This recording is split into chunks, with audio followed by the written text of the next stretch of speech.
আসসালামু আলাইকুম viewers, MRI The Online Tutor থেকে সকলকে স্বাগতম। আজকে আমি দেখাবো ফটোশপে নিউ ডকুমেন্ট কিভাবে ক্রিয়েট করতে হয়। চলুন কম্পিউটার স্ক্রিনে গিয়ে দেখে নেই।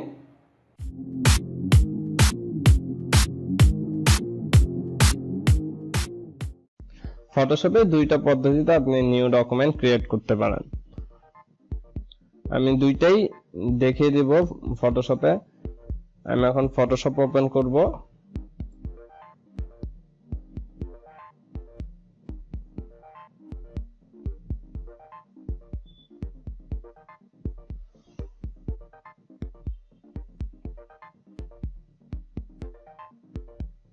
ফটোশপ ওপেন হওয়ার পর এখানে বাম পাশে দেখতে পাবেন ক্রিয়েট নিউ লেখা আছে। এই ক্রিয়েট নিউটা ক্লিক করলে আপনার একটা নতুন প্যানেল ওপেন হবে। আমরা ক্লিক করি, প্যানেলটি চলে আসছে। এখানে আপনি আপনার ডকুমেন্টের ইনফরমেশন গুলো দিবেন। তো প্রথমে আছে এখানে ডকুমেন্ট নেম মানে প্রিসেট ডিটেলস। এখানে আপনি যে কোনো নাম দিতে পারেন। সাপোজ আমি নিউ ডক 1 দিলাম। এরপর আপনার হাইট আর ওয়াইড দিতে হবে যে আপনি কতটুকু সাইজের চান। তো এখানে সাইজ দেওয়ার আগে আপনার এখানে সাইজের ফরম্যাটটি সিলেক্ট করে নিতে হবে। আসলে আপনি কি ফরম্যাটে দিতে চাচ্ছেন সাইজটা। এখানে পিক্সেল আছে, ইঞ্চি আছে, সেন্টিমিটার আছে, মিলিমিটার আছে। আমরা সাধারণত এগুলো ইউজ করি বেশি, এই নিচে দুইটা দরকার হয় না, তো আমি পিক্সেলই রাখি। এরপর হাইট ওয়াইড দিব। আমার এখানে ওয়াইড দেওয়া আছে 1920 আর এখানে হাইট দেওয়া আছে 1080। এই সাইজটা আসলে বলা যায় স্ট্যান্ডার্ড একটা সাইজ।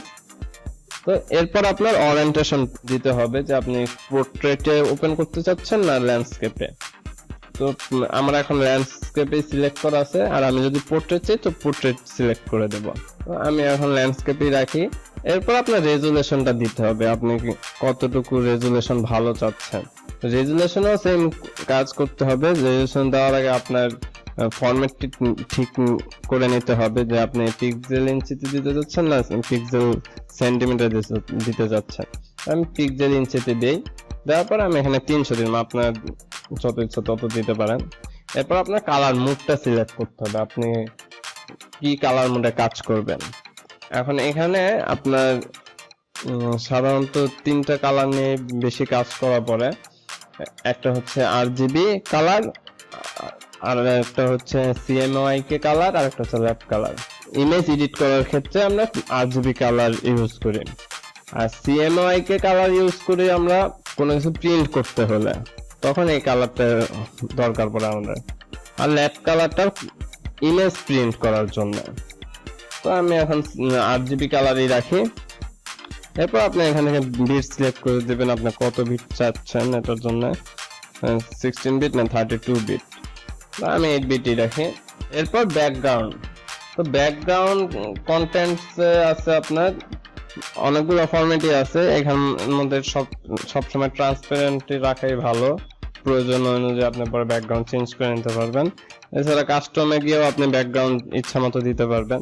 তারপর হোয়াইট ব্যাকগ্রাউন্ড আছে, ব্ল্যাক ব্যাকগ্রাউন্ড আছে। ব্যাকগ্রাউন্ড কালারও সিলেক্ট করে দিতে পারেন এখানে ক্লিক করে। এই যে আপনি ইচ্ছা মতো কালার দিতে পারবেন। আমি ট্রান্সপারেন্ট রাখি। রাখার পর জাস্ট এই ক্রিয়েট বাটনে ক্লিক করলে ডকুমেন্টটি ওপেন হয়ে যাবে। তো আমার ডকুমেন্ট ওপেন হয়ে গেছে। এই গেল প্রথম পদ্ধতিটা। ধরেন আপনি রিসেন্ট একটা ডকুমেন্টে কাজ করতেছেন, এখন আপনার আর একটা নতুন ডকুমেন্ট দরকার, তখন আপনি কিভাবে খুলবেন?